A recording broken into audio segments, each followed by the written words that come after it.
Josué, no sé si tenemos audio. Vamos a ver. 1, 2, 3. Josué, Sí, micrófono. aquí estoy. Ahora. ¿Cómo estás, Josué? Muy bien. ¿Tú qué tal, Pedro? Bueno, ya tú sabes, en esta actividad que ya vamos a mitad de la actividad, realmente comenzamos el jueves pasado, ya mañana va a ser jueves, y de manera ininterrumpida, gracias a Dios, todos los conferencistas han sido todos muy responsables con sus temas, prepararon buen tema, han creado su avatar, están compartiendo con las personas en Virbela, y nada, estamos acá, agradecidos de Dios de que nos ha permitido tenerlos a ustedes, tener el público y traer esta información para toda Latinoamérica, porque la verdad que esto no es solamente para República Dominicana. Aquí tenemos cerca de 15 países, 50 conferencistas y 9 días de charlas en donde cada uno aporta algo. Cada uno aporta algo. Y yo creo que esa es la idea. Al final, las personas que oyen estas conferencias toman una libretita, como cuando uno va a otra conferencia, y uno va tomando nota. Luego mal paso, después no se sienta y lo revisa. Bueno, Josué Martínez es mexicano. De los dos países que más personas tienen en esta conferencia son México y Colombia. Entre esos dos países hay 18 conferencistas. 9 y 9, 18. Así que ya ustedes saben. Josué Martínez de México nos va a presentar el tema la biometría de comportamiento y su aplicación en la prevención del fraude. Qué tema más interesante. De hecho, el tema comportamiento se va mucho asociado a lo que es la inteligencia artificial, que es basado en el comportamiento de las cosas, es que ya va aprendiendo y entonces va haciendo las cosas. Bien interesante. Josué Martínez, mexicano, tiene más de 15 años de experiencia trabajando en la banca. Trabajó en canales digitales y medios de pago como desarrollador y gerente de un banco especializado en el negocio de divisas. Años después se volvió a la cabeza del área de innovación y nuevos productos, realizando proyectos enfocados a mejorar la experiencia digital en dispositivos móviles para clientes y empleados del banco, mejorando y simplificando procesos mediante la implementación de tecnologías novedosas. De eso es que se trata, señores, un congreso, de traer nuevas leyes, de traer tendencias, de traer tecnologías novedosas, de traer cómo se está enfrentando un problema que tiene 10, 15, 20, 50 años, cómo se está enfrentando. Y en eso están todos los departamentos de investigación y desarrollo de todas las fábricas del mundo, con sus ingenieros ahí buscando forma, porque el cibercrimen y la ciberdelincuencia, aunque sea en pandemia, no descansan. Josué Martínez, el escenario es suyo. Bienvenido. Muchas gracias, Pedro. Pues hoy les vamos a platicar sobre un tema, como bien menciona Pedro, innovador, algo que está volviéndose cada vez más novedoso, más conocido por todos, que nos da herramientas para poder aprovechar el conocer al usuario, el saber cómo es nuestro usuario, para darle una mejor experiencia de usuario en su banca en línea, en su banca móvil, en su aplicación, y que nosotros le podamos dar la certeza de que está haciendo una navegación segura a partir de ciertos elementos que él hace todos los días y que nos permitan a nosotros ayudar a las instituciones que nos contratan a poder decirle, oye, esto es muy similar a un defraudador o esto es muy similar a un usuario típico de tu institución. Empecemos por algo básico, que es la biometría de comportamiento. La biometría de comportamiento es la forma única de realizar una actividad por parte de un usuario. Un ejemplo es la forma de caminar que muchas de nuestras personas conocidas, nuestro círculo cercano, puede identificarnos sin necesidad de vernos al rostro por la forma en que nos ve caminar de espalda. La forma de escribir, no me refiero a las letras como tal, sino cómo tomamos una pluma, la presión que ejercemos, si somos derechos, si somos zurdos, si la tomamos de la punta, si la tomamos de la parte superior, la forma de usar un dispositivo, la inclinación que le damos al dispositivo, si usamos dos manos, si lo hacemos, por ejemplo, en movimiento, nuestra forma es de una manera, mientras si estamos sentados, lo podemos hacer con otra inclinación. La forma de usar una computadora, hay usuarios que necesitan tener un mouse conectado siempre, o hay usuarios que pueden moverse con el teclado independientemente del mouse. Estas características son únicas y durante nuestra edad sí se van modificando conforme vamos creciendo, vamos envejeciendo. Hay modificaciones, pero durante cierto tiempo nuestro comportamiento va siendo siempre el mismo. Incluso algo que notaba el día de ayer que podía embonar bastante bien aquí es la forma en la que dormimos. La mayoría de las personas duerme casi siempre en una posición idéntica, ya sea boca arriba, boca abajo, de un lado. Hay personas que usan una almohada delgada, una almohada gruesa o una almohada en las piernas. Todos esos elementos podrían ayudarnos en algún momento, en un caso extremo, a identificar a una persona por su comportamiento. Es importante aquí que, como veíamos en la sesión anterior, los datos personales para herramientas de biometría de comportamiento no tienen tanta relevancia como la manera en que se interactúa. Eso es lo importante. En los elementos de el movimiento, en los elementos de la acción, no necesito propiamente saber el nombre, el apellido, los montos que maneja esta persona para poder decir si se parece a un defraudador o si se parece a la persona. Vamos a platicar algo que tenemos que dejar muy claro. A veces se confunde la biometría con la biometría de comportamiento. La biometría me refiero a la huella digital, al rostro, al iris. Todos esos elementos son parte de lo que soy. No voy a poderlos cambiar porque así soy. Y la biometría de comportamiento, como les mencionaba, es cómo lo hago, de qué forma realizo esa actividad o esa acción que es única, que es irrepetible hacia otra persona, se puede parecer, pero sí tengo características que son únicas de mi forma de realizarlo. ¿En dónde puedo ver ejemplos de la biometría de comportamiento? Algunos casos de uso. Por ejemplo, ahora que se ha vuelto tan normal que las clases comienzan a ser en línea, hay ciertos exámenes que requieren que el alumno sea quien está realizando el examen y no otra persona haciéndose pasar por el examen. Entonces, herramientas de la biometría de comportamiento, supongamos que vamos haciendo exámenes prueba conforme va pasando el semestre y llega el momento del examen final. Nosotros ya tuvimos un tiempo durante el semestre para ir conociendo el tipo de dispositivo del usuario, si utiliza el mouse, si no utiliza el mouse, si utiliza el teclado, si es zurdo, si es diestro, y esos elementos nos permiten conocer en un momento como un examen final si sigue siendo el usuario o si es alguien haciéndose pasar por el usuario. En estos exámenes a distancia, exámenes de grado, de graduación, para obtener un título de una universidad o de una maestría, podemos aplicar la biometría de comportamiento para identificar posibles patrones no comunes.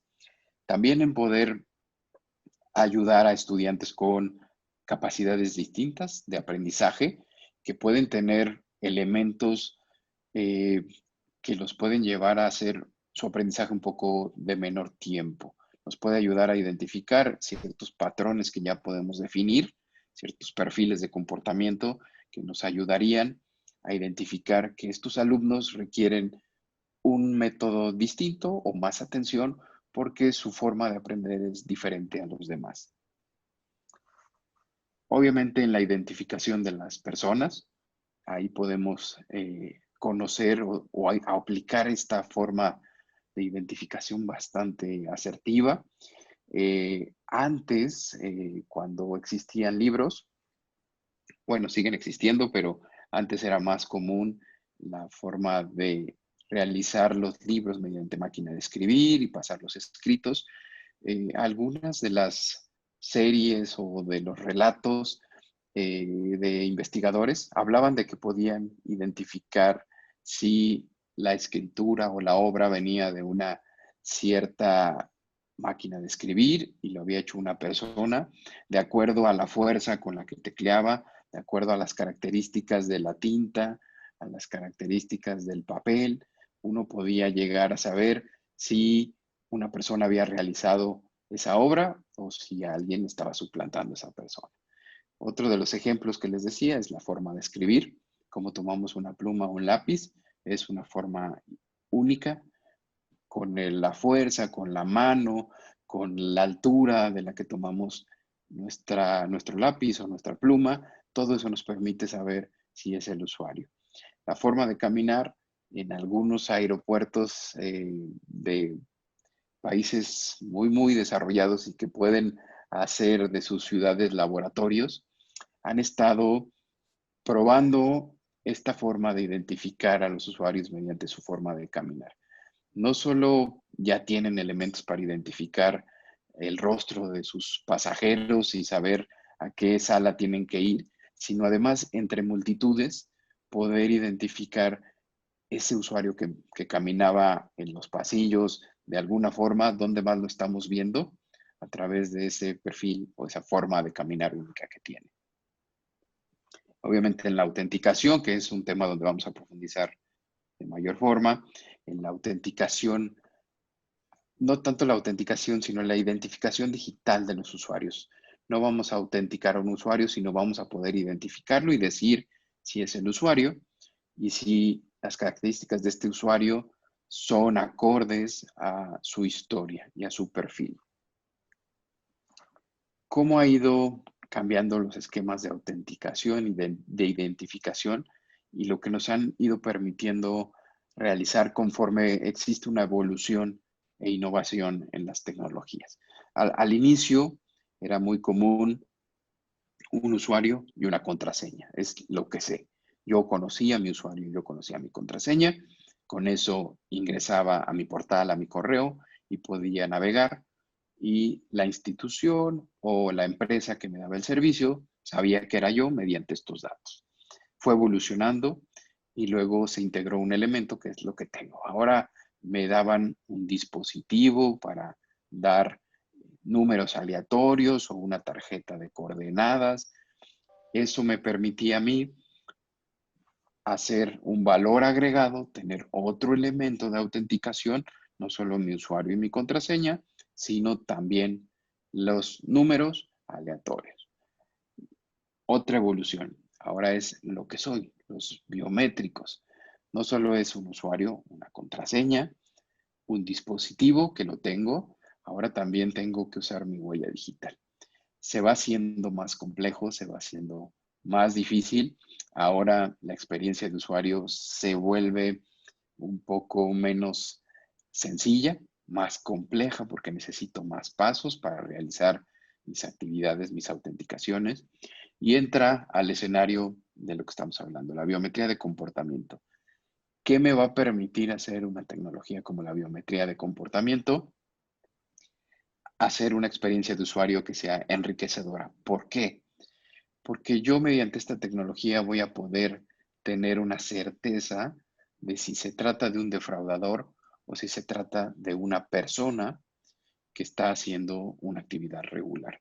Si se trata de alguien suplantando o si es la persona. Y esto me va a ayudar a reducir la fricción. ¿Dónde la reduzco? Ejemplo, pongamos un caso de una transacción financiera, bancaria, donde voy a realizar la transferencia de dinero a, a una persona en el mismo país o fuera del país. Cuando yo pongo la biometría de comportamiento como uno de los elementos de la identificación, voy a poder saber si se trata de un usuario o si se trata de alguien suplantando al usuario. Si se trata con una probabilidad de alguien suplantando, yo puedo en ese momento hacer la identificación o puedo decirle a la institución, aquí estoy viendo algo que no es típico de este usuario. La recomendación sería utilizar algún factor de autenticación. ¿Qué va a hacer esto? Que va a ir reduciendo la fricción, porque cada vez menos veces te voy a ir pidiendo autenticar algo que ya es algo que haces de forma natural y de forma común. Idealmente ese debería de ser el escenario o la forma de mejor darle una experiencia al usuario, no autenticarlo, sino cuando sea necesario. Esa sería una gran experiencia en lugar de estar pidiendo usuarios, contraseñas y passwords. Nos compartieron y nosotros participamos en una encuesta con instituciones financieras para conocer cómo estaba impactando el COVID en sus usuarios, en el volumen de usuarios, en las transacciones. Y a continuación voy a presentarles algunos datos interesantes. ¿Qué pasó? Hay un incremento bastante importante en el phishing, en las estafas, buscando engañar al usuario de que proporcione ciertos datos para poder autenticarse con su institución. ¿Qué pasó? Pues cada vez menos usuarios por temas de las distintas, los confinamientos o el lockdown que le llaman en los países anglosajones. Las personas no van a la sucursal, tanto por cuidarse como porque las sucursales están cerradas. Entonces crece el tema digital, crece la comunicación vía correo, vía elementos como la llamada, y los defraudadores se ponen muy, incrementan, digamos, su forma de interactuar con los usuarios, mediante correos, mediante llamadas, haciéndose pasar por personas del banco y buscando que el usuario les dé información de autenticación. ¿Qué pasó también? Obviamente existe cada vez un mayor flujo, un mayor volumen de las transacciones, y entre más usuarios existen ahora en mis canales digitales, también se vuelve más complicado, más difícil poder encontrar a los defraudadores, en el sentido de ahora mis volúmenes de operación, volúmenes de interacción son mayores y hay que hacer modificaciones en mis patrones, en mis perfiles para poderlos identificar. Ahí es donde la biometría de comportamiento nos ayuda, porque también en la biometría de comportamiento nosotros podemos decir la forma en que un defraudador interactúa con la aplicación o con el web es de esta manera. Entonces, cuando existe una similitud con ese comportamiento de defraudador, inmediatamente nosotros podemos decir, aquí hay algo que no parece correcto. Como les decía, los vectores de ataque se mueven, se incrementan las llamadas en los call centers. Hay menos personas también en los call centers porque ya no pueden estar en lugares cerrados, un gran volumen. Entonces, las instituciones financieras y las empresas en general que dan servicio al cliente deben de buscar nuevas formas de poder interactuar. Y a lo mejor nuevas formas es, pues veo cómo mis empleados o como los que atienden a los clientes están en su casa atendiendo llamadas, pero hay un incremento. Y ante ese incremento yo necesito controles cada vez más efectivos. Canales digitales crecieron alrededor del 250%. Todos mis usuarios ahora que iban a la sucursal, bueno, no todos, pero la gran mayoría se vuelve ahora un canal digital. Obviamente se ve un incremento en ataques de tipo crediticio, ataques para robar las credenciales de los usuarios, y ataques para diversificar o tomar el dinero y dispersarlo de manera muy rápida. Hacer una transacción fraudulenta y ese dinero perderlo de manera muy rápida entre varias transacciones. ¿Qué elementos también vimos, ¿no? Existe poco control en la mayoría de las instituciones para la creación de las cuentas nuevas. Ahora también existe la posibilidad digital, que debe de ser la prioridad, tanto para bancos como para empresas. El tema digital se vuelve ahora importante, Josué, más que... Sí, si dame un segundito, discúlpame. Bueno, Josué, adelante. sí, parece que Muy, ya se reconectó. Entonces, no sé si fue como más o menos de un minuto, si tal vez pudiera ir al slide anterior y así arrancar nuevamente de ese. Perfecto. perfecto. Ahí. Bueno, comienza. Gracias, disculpa. No hay problema. Problemas técnicos que en todos lados pasan. Les platicaba de esta encuesta. ¿Qué es lo que vemos después del COVID? ¿Qué va a suceder? Va a haber un cliente digital, un enfoque al cliente digital y como instituciones financieras, como empresas que nos dedicamos a dar servicios a los clientes, debemos de mejorar la detección del fraude para enfocar a el equipo de fraude, para enfocar a este personal que se dedica a identificar posibles casos donde existe un fraude en los casos relevantes, no en el volumen, sino en el porcentaje donde nos pueden generar una mayor pérdida.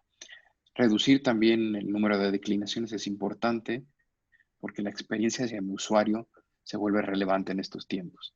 Si yo ayudo a que pueda detectar el fraude y no esté haciendo declinaciones o falsos positivos sobre clientes que en realidad están realizando sus transacciones, ese es un valor agregado en la experiencia del usuario.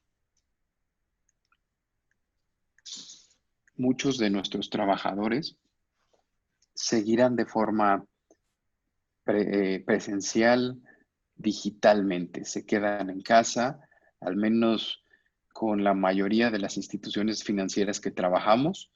Todo este año van a continuar en casa. No va a haber gente en las oficinas más que cierta rotación, posiblemente a finales de año. Y esto es un reto para la seguridad, un reto para el tema de fraude, para el tema del conocimiento de los modus operandi de los defraudadores.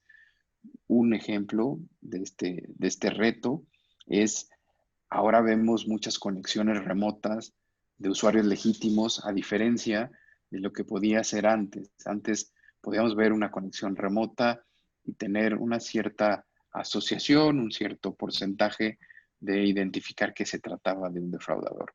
Ahora usuarios legítimos que se conectan a la máquina de su trabajo para realizar alguna transacción es algo que se está viendo cada vez más y es algo que los modelos, los perfiles, ahora tienen que irse modificando de acuerdo al comportamiento. Y esto es parte de lo que hace una herramienta de biometría de comportamiento. Ir modificando, ir cambiando conforme va aprendiendo de cómo es la población, de cómo es el usuario y siendo cada vez más asertiva de acuerdo a estas modificaciones y cambios. ¿Cómo puede ayudar la biometría de comportamiento? La biometría de comportamiento hace la colección de datos, como si fuera una esponja que está aprendiendo, va recabando información del comportamiento. Aquí es importante, no datos personales. Como les decía, a mí no me interesa o no es parte de la forma de identificar al usuario cómo se llama esa persona, en dónde vive, si tiene mucho dinero en una cuenta o poco dinero. Yo, a partir del comportamiento, de los datos de entrada, de cómo mueve el mouse, el teclado, cómo en un dispositivo móvil hace el touch, si hace un touch con dedo izquierdo, dedo derecho, con toda la mano, presionando poco, presionando mucho, todos esos elementos yo los puedo identificar para ahora formar un perfil. Enriquezco esos datos a partir de reportes previos de fraude o herramientas que me permiten complementar el comportamiento del usuario. Y todo eso se mete como si fuera una licuadora. En esa licuadora formamos un perfil y lo comparamos con perfiles de defraudadores y con perfil del usuario previamente. También, como les mencionaba, como van existiendo modificaciones, la inteligencia artificial juega un papel importante porque va aprendiendo de los patrones que va viendo de usuarios legítimos. Y aquí es un papel preponderante porque me permite identificar, tener mayor confianza en que se trata de usuarios reales, a diferencia de defraudadores, cuando hago la comparación con estos perfiles ya definidos. ¿Qué hago después de hacer esta comparación? Identifico o doy una certeza diciéndote, esto parece ser un defraudador, este comportamiento que tiene estas características, es muy similar al de un defraudador, pues este comportamiento con estas características no parece tener ningún problema, parece ser un usuario de tu institución financiera. ¿Qué buscamos? Conforme va siendo mayor el conocimiento del cliente, del perfil, de la forma en que interactúa, hacer una separación cada vez más importante y de mayor valor entre un usuario y un defraudador. Buscamos que conforme el aprendizaje es maduro, cada vez más los porcentajes o la forma de decirte esto parece ser un usuario va a ser cada vez más asertiva con menores falsos positivos porque ya tengo un conocimiento y un aprendizaje. Un ejemplo sencillo. Estaremos viendo en este ejemplo el caso de el alta de una tarjeta de crédito de una institución financiera global que tenía dos herramientas para identificar el fraude. Una herramienta de tipo transaccional y una herramienta de tipo de biometría de comportamiento. La herramienta de tipo transaccional lo que dijo es, no veo mayor riesgo, dio un puntaje de 169 sobre 1000, pero ¿qué hizo una herramienta de biometría de comportamiento como BioCatch? Mediante un elemento importante como es que esta institución financiera nos comparte el año de nacimiento de la persona que está interactuando, nosotros pudimos identificar los siguientes elementos. Para empezar, una persona que nació en 1918, pues vamos a suponer o sabemos con certeza que tiene más de 100 años. Su forma de interactuar va a ser muy distinta a la de una persona de la época que nació en, no sé, en 1970. Esos elementos los vamos a poder ver en una herramienta de biometría de comportamiento porque vemos la velocidad con la que mueve el mouse, cómo se mueve dentro de la pantalla, y esto nos permite decir, de acuerdo a el perfil de comportamiento de personas de esos rangos de edades, el moverse muy rápido dentro de una pantalla, interactuar con una velocidad mucho mayor, no es algo que sea común de una persona de esa edad. Por eso es que herramientas de la biometría de comportamiento nos dan otro acercamiento a lo que está sucediendo. No se trata de, pues vi que metió la información y todo parece correcto, sino es cómo la ingresa, qué tanto la conoce, con qué velocidad lo hace como siempre lo hace o lo hizo de forma distinta. Otro de los elementos que tienen herramientas de biometría de comportamiento, en este caso BioCatch, es que me permiten hacer una representación visual de la interacción del usuario, de forma tal que yo puedo en esta representación, donde los datos son datos dummy, ver lo que hizo el usuario, la interacción del usuario. Aquí vamos a ver la diferencia entre una sesión con riesgo y una sesión de un usuario genuino. Del lado izquierdo vamos a ver cómo el mouse desaparece de la pantalla, cómo hay datos que se traen del exterior hacia mi formulario y esos elementos no son muy típicos de un usuario.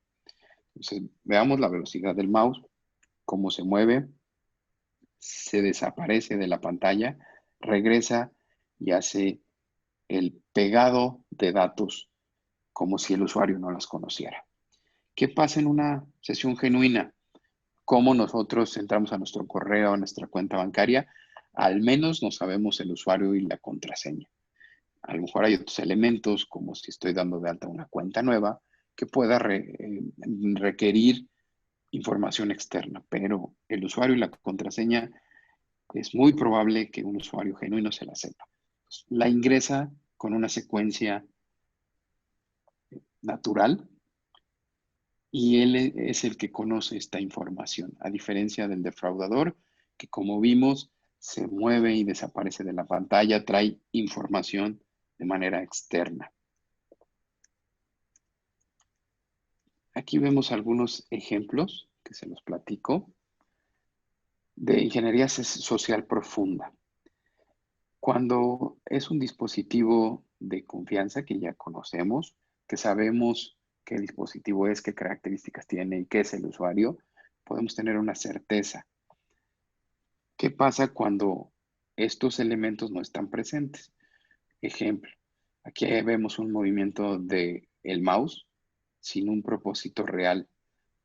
Cuando generalmente hemos visto estos movimientos, cuando queremos que no se nos bloquee una pantalla, cuando queremos que mantener una sesión viva de alguna forma, y al menos yo es algo común que hago cuando estoy en una sesión remota, accediendo de forma digital a otro computador, viendo si veo el mouse y si se está moviendo, y además buscando que no se finalice la sesión de la máquina a la que me estoy conectando. Esos son elementos que a través de estas herramientas podemos identificar.